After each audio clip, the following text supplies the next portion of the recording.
Hey, it's Coach Tori, and this is Raising Runners, and I am here alone for a short episode today.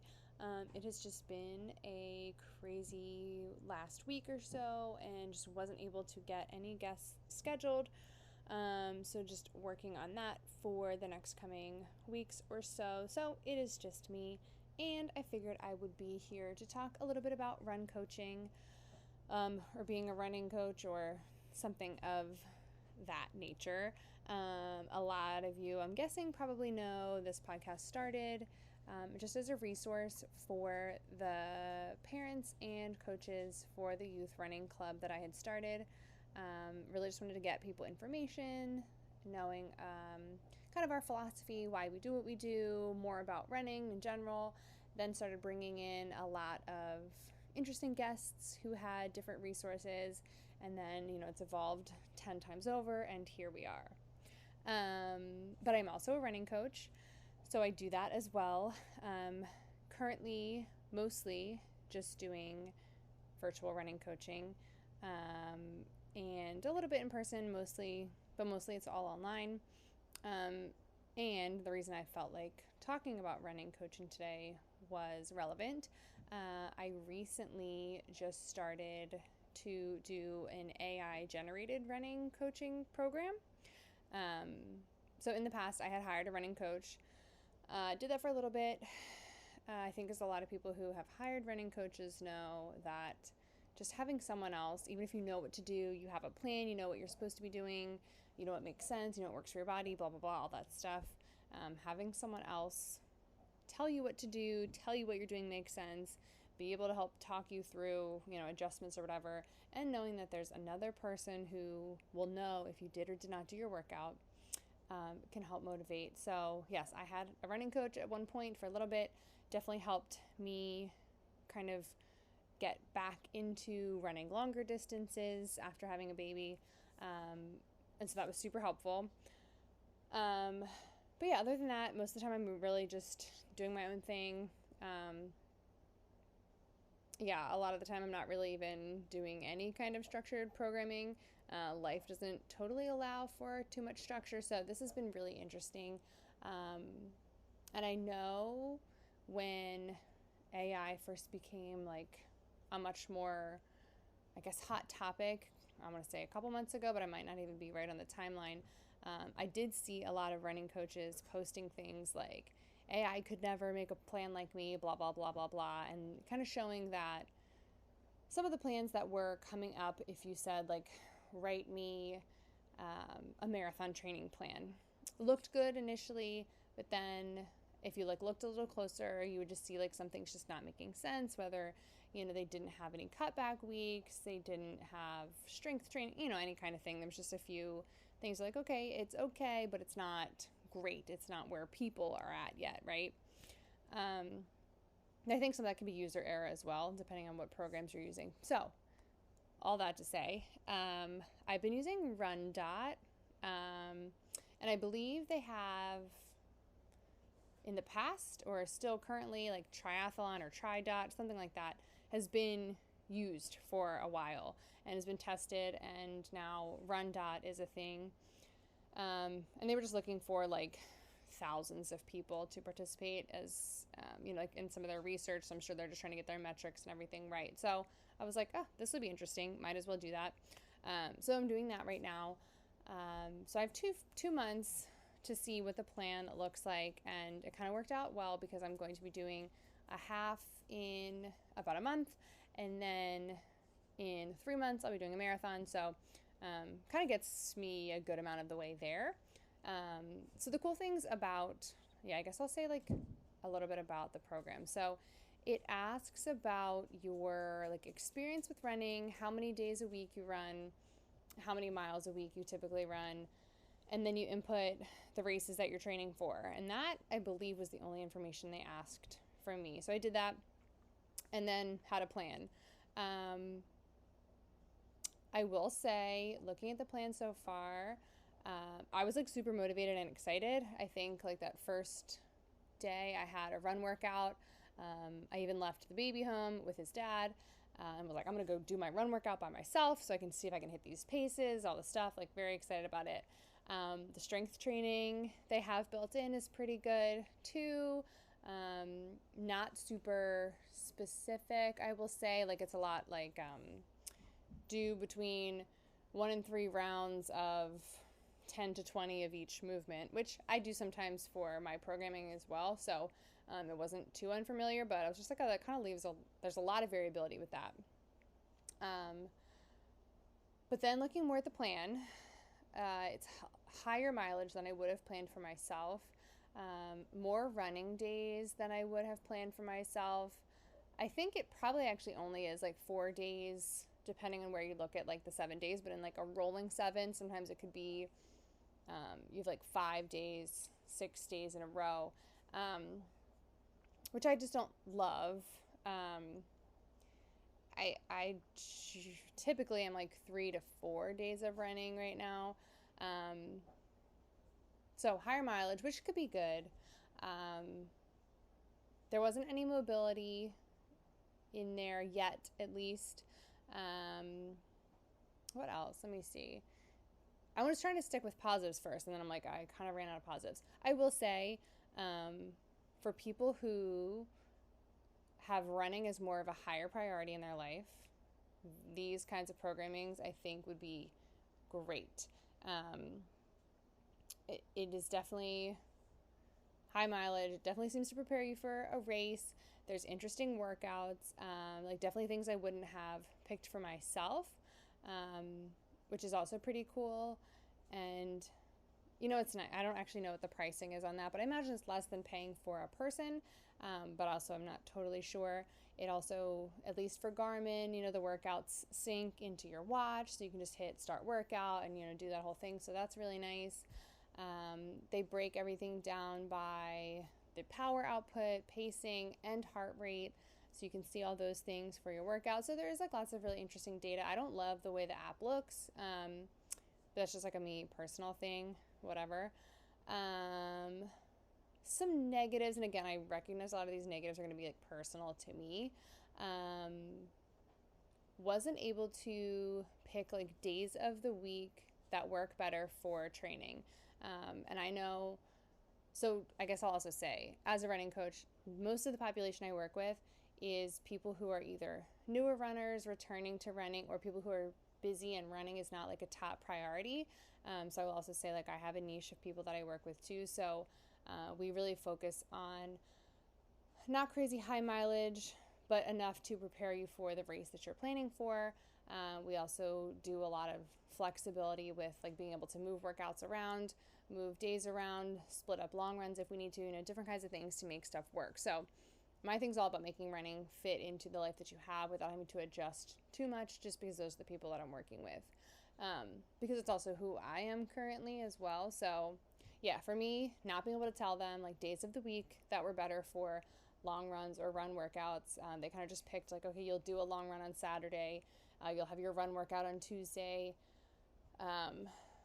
off days on, whatever days that they picked for that stuff. So that for me was a little tough, just because I often have certain days that are just going to work better.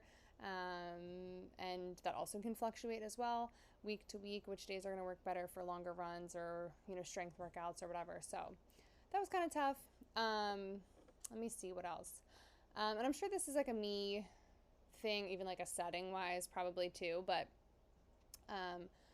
the workouts in Garmin, so now it's like synced to my watch, right? And it's telling me all the standards I'm supposed to be hitting throughout the entire run. So as soon as I start, it's beeping like too low, your heart rate's too low. It's like, well, right, because I just started and like there wasn't, even if there was a warm-up, I didn't do the warm-up, but there was no warm-up, so my heart rate's immediately too low. So it's beeping about that. And then I go up a hill immediately, and now it's beeping it's too high. And then it also has it broken up into like strange segments of like, you're in zone 2 for 10 minutes, and then it like counts down after that 10 minutes is up, and then you're in zone 2 again for 40 minutes. And I was like, okay, nothing changed. I'm not really sure why this is changing. So again, this could be all like settings and things in the watch and the app, all that stuff. But I just found it kind of confusing and strange. And over the weekend, I had an hour and 45-minute run to do, and it was broken up into like strange segments as well. So at most of the run, I was like, how much time do I have left? I'm like trying to do the math of like, okay, I remember there was a 10-minute segment, a 35-minute segment, all this stuff. So that was kind of odd. And so the continuous also notifications from the watch that I'm not in the right zone, I did not feel was helpful, because my heart rate's not always going to be right, or my pacing's not always going to be right for the effort that I'm actually doing. And I run with the stroller a lot too, which is not something I was able to communicate to the app, that the paces it thought I was supposed to run are not the paces that I was actually hitting, because the stroller slows me down probably about a minute per mile sometimes. So there was that too. So that was really my biggest thing, but definitely interesting for anybody who is into all the AI stuff, wants to check out something different than a training plan or a running coach. Doing these AI generated running coaches. Rundot is the only one I know about currently, but I'm sure there's others. But yeah, I kind of just wanted to share a little bit about that because I thought it was pretty interesting.